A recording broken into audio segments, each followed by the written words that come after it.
بسم الله الرحمن الرحيم.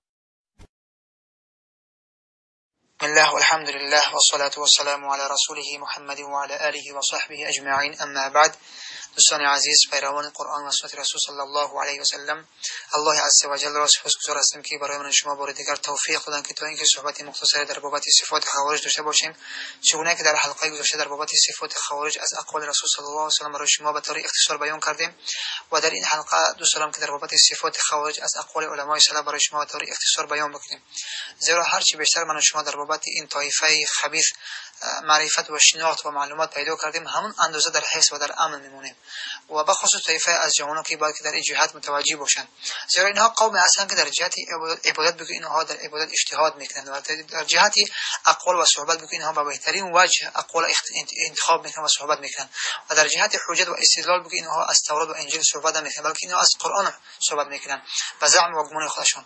پس قومی که به این صفات بروز و ظهور میکنند، یعنی که از قرآن به زعم خودشون حجت و دلیل میگیرند و بهترین وجه صحبت میکنند و در جهت عبادت هم اینها تلاش و اجتهاد میکنند. پس همین طایفه وقتی که با این صفات ظهور و بروز میکند، پس طایفه از جوانایی که در بابت همین طایفه معلومات ندارد، چقدر آسان است داخل شدن طایفه از جوانایی که معلومات دارند به این قوم خبیثه که شرشون از همه گروه‌های اهل بدعت بیشتر و زیادتر است. زیرا پیامبر اکرم صلی الله علیه و سلم از هیچ قوم از اهل بدعت برحذر ندونستن زیاد امتش را نسبت به این قوم خوارج. و حتی در روایت میاد که رسول اکرم صلی الله علیه و فرمودند که اگر من اینها را درک کردم لاقتلنهم قتل ثمود، و مانند قتل ثمود اینها را چیکار میکنم؟ قتل میکنم. پس این حدیث این دلالت میکنه که پس اینها بدترین مخلوق هستند، چون در حدیث نص صریح داریم که هم شرار الخلق عند الله. پس این طایفه کسایی بودن که در زمان رسول صلی الله علیه و سلم بر اومدن، طایفه از قدریه و جبریه و معتزله و جهمیه و دیگه از این طایفه اهل بدعت، اینا بعد از انقراض عصر صحابه اکثریتشون به وجود اومدن. اما این طایفه چونه که برای شما بیان کردیم در زمان رسول صلی الله علیه و سلم به وجود اومدن، چونه که حدیث برای شما به خونش گرفته بودیم که وقتی که رسول صلی الله علیه و سلم بر رؤسای بعض از قبایل وقتی که مال غنیمت را تقسیم کردن و شخصی آمد به نامی که عبدالله بن ذوخویسره بود، رأس خوارج، سردار خوارج بود، آمد چی گفت که ای رسول صلی الله علیه و سلم، گفت ای محمد عدل بکن. پیامبر اکرم صلی الله علیه و سلم چی گفتن که وای بر حال تو، اگر من عدل نکنم پس چه کسی عدل میکند؟ پس میگم در همین نصی که در حدیث اومده است دقت داشته باشیم. اول همین دقت ما همین است که ببین که این طایفه اولین کسانی هستند که به شریعت جرأت پیدا کردن و صحبت کردن و طریقه صحبت اینها بر رسول صلی الله علیه و سلم چگونه است. پس وقتی که میبینیم که این قومی که این موضوع علما را و سلف صالح تکفیر میکنن، هیچ جای تعجبش نیست از این طایفه خبیث. به خاطر چی؟ چون که اینها بر رسول صلی الله علیه و سلم و چگونه شکل صحبت کردن برای من شما معلوم است و چگونه خطاب کردن رسول صلی الله علیه و سلم و چگونه جرأت پیدا کردن بر شریعت و بر رسول صلی الله علیه و سلم برای من شما معلوم است. از جهت همین پس اینها قوم خیلی خبیث هستند که باید در جهت اینها بیشتر معلومات داشته باشیم و ان شاء الله که تک تک صحبت ها و صفات ها اینا رو برای شما بیان میکنیم تا اینکه برادران از این قوم برحذر باشند. و چون که در روایت میاد، در روایت عبدالله بن عمرو میاد که رسول اکرم صلی الله علیه و سلم فرمودند که یخرج الناس من قبل المشرق يقرؤون القرآن لا يجاوز تراقيهم، قوم از طرف مشرق بیرون میشود که قرآن تلاوت میکنند ولی که از گلوهاشون پایان نمیشود. كلما قطع قرن نشأ قرن، كلما قطع قرن نشأ قرن، كلما قطع قرن نشأ قرن. هر وقت که شاخه از اینها شکسته بشود و قطع کرده بشود، میبینید که شاخه اینها باز به وجود میآید. و همین حدیث لفظ تکرار میشود در حدیث و سپس ادامه حدیث میاد که ثم یخرج من بقیتهم دجال، سپس از باقی مانده اینها دجال بیرون میشود. این حدیث روایت ابو داود و مسند امام احمد و ابن ماجه روایت به سند صحیح اومده است. و همچنین روایت عبدالله بن عمرو میاد رسول اکرم صلی الله علیه و سلم که یخرج من امتی قوم یسیئون الاعمال، از امت من قوم بیرون میشود که عملها را بد ببینند، یعنی به سبب نفهمیدن قرآن. یقرؤون القرآن لا یجاور حناجرهم، اینها قرآن تلاوت میکنند که از گلوهاشون پایان نمیشود.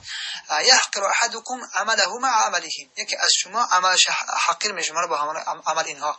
یقتلون، صفات بارز اینها را متوجه باشیم، یقتلون اهل الاسلام، یقتلون اهل الاسلام فاذا خرجوا فاقتلوهم، اینها اهل اسلام چیکار میکنن؟ قتل میکنن. اینها اهل اسلام.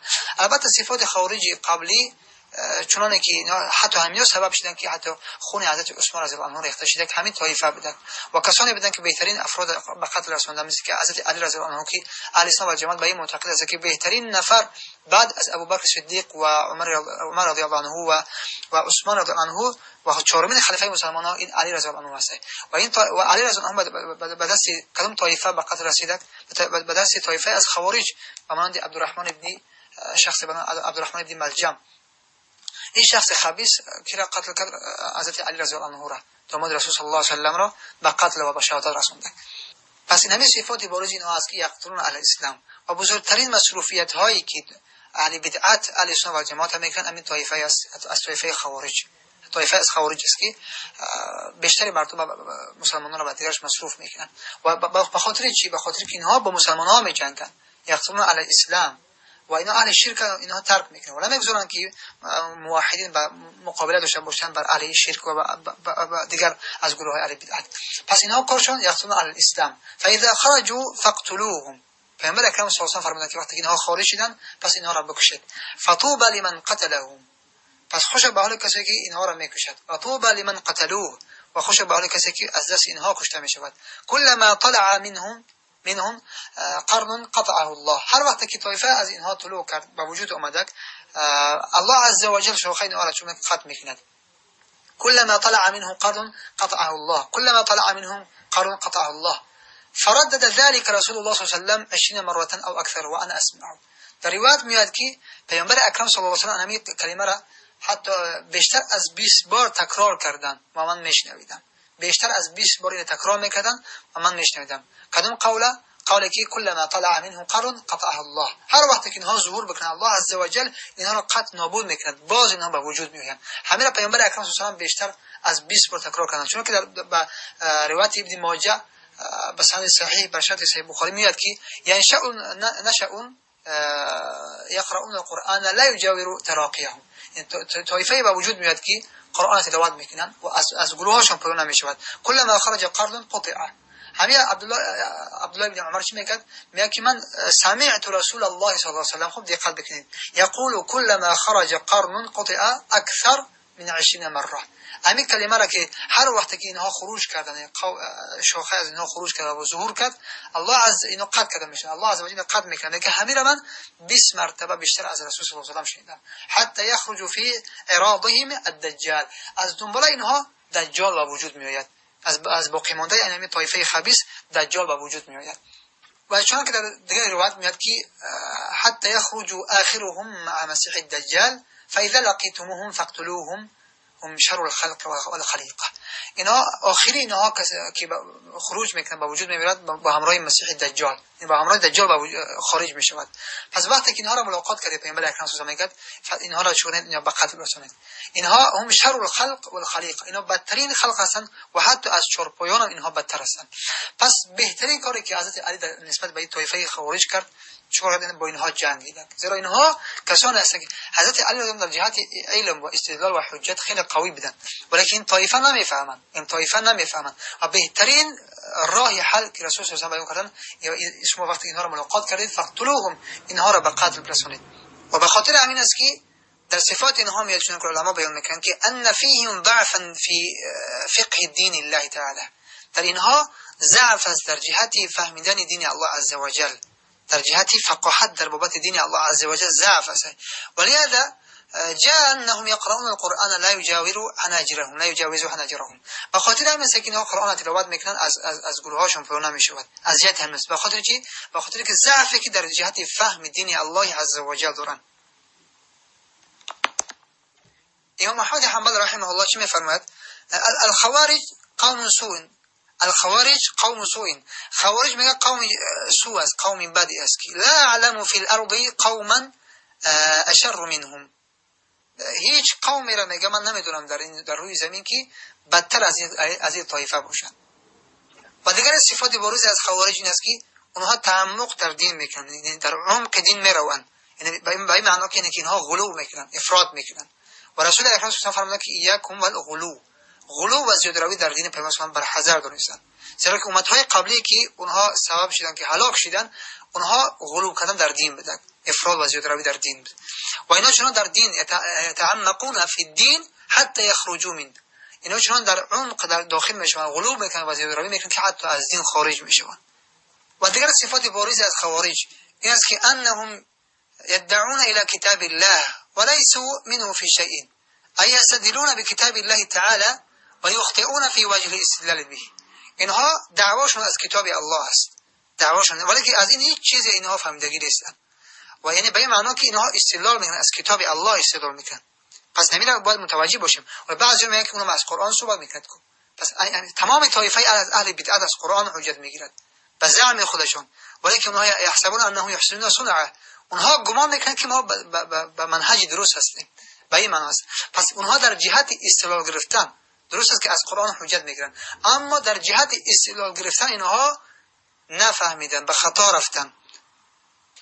و دیگر از صفات بارز خوارج انهم لا يرون لاهل العلم والفضل مكانتهم، اینها برای اهل علم و اهل فضل، یعنی برای علما، اینها هیچ مکانت، هیچ احترام قائل نیستن، نمیبینن چیزا. چونه که ابو محمد کردی میبینی که هیچ عالمی نیست که از دست این سوالی نمونده باشد. حتی بدترین بدن خوارجی این نفر در این است که خوارج قبلی طایفه افراد را بعد از اینها حکم به کفر میکردن، که اونها را در پیش اسلام میدونستن، یعنی کسانی که حضرت علی رضی الله عنه را مشرک و کافر گفتن و قبل از این حضرت علی را مشرک میگفتن، نه مسلمانش میدونستن. و حتی اون طایفه‌ای که با همراهش جنگ کردن و طایفه‌ای که مثل عبدالرحمن ابن ملجم و دیگر از خوارجی که هستن از طایفه خود حضرت علی رضی الله عنه بودن، یعنی از کسایی بودن که با یارای حضرت علی رضی الله عنه بودن و بعداً حضرت علی رو قدم تکفیر کردن. پس بدتر بدن خوارجی ابو محمد کردی در این است که این مسلمان هایی که در زمان صدر اسلام بودن، به خصوص در زمانی که بعد از یعنی تابعین و تبع تابعین، اینها را این نفر کافر اصلی میشمارد. پس چقدر خوارج بدن بدتر است نسبت به خوارج قبلی. حالا شما در اصول اهل خوارج ان شاء الله که بیان میکنیم که چگونه اینا موافقت میکنن در بعضی از جایها خوارج متقدمین نسبت به خوارج متأخرین.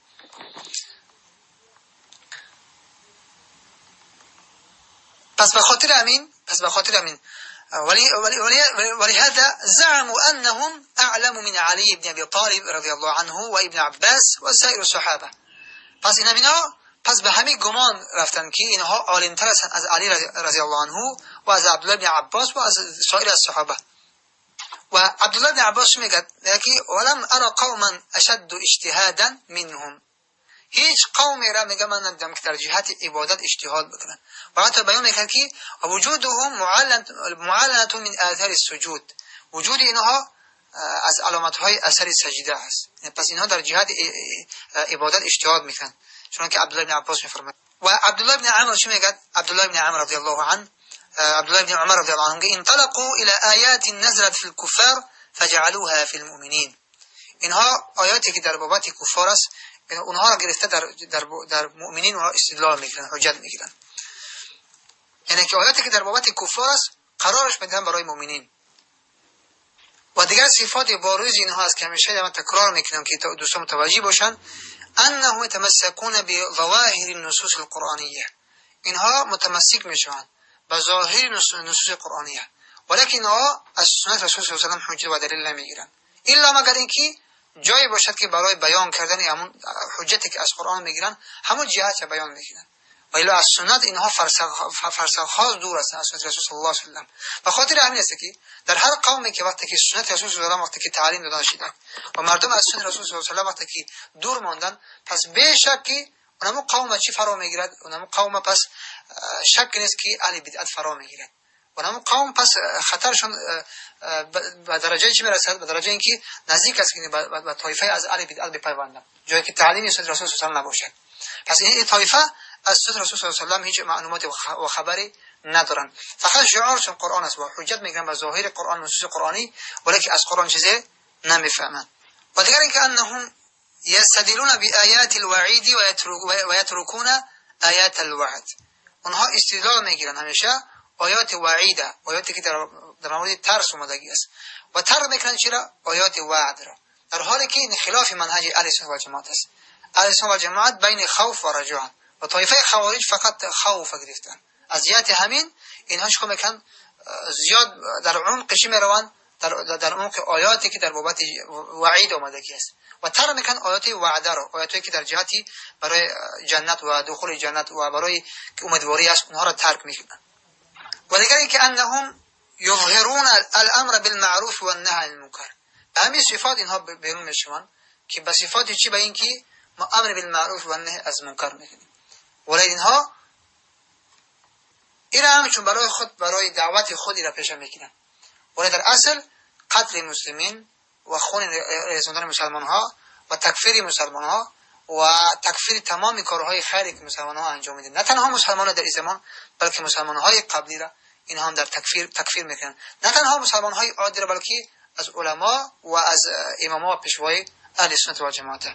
الله جوانای من شما را از این طایفه خبیث نجات بدهد و از شر اینها در حفظ خودش نگه بدارد و ان شاء الله که در اصول بدعتی که اینها دارن در این جهت ان شاء الله که مختصرا هم بیان می شود در حلقه بعدی.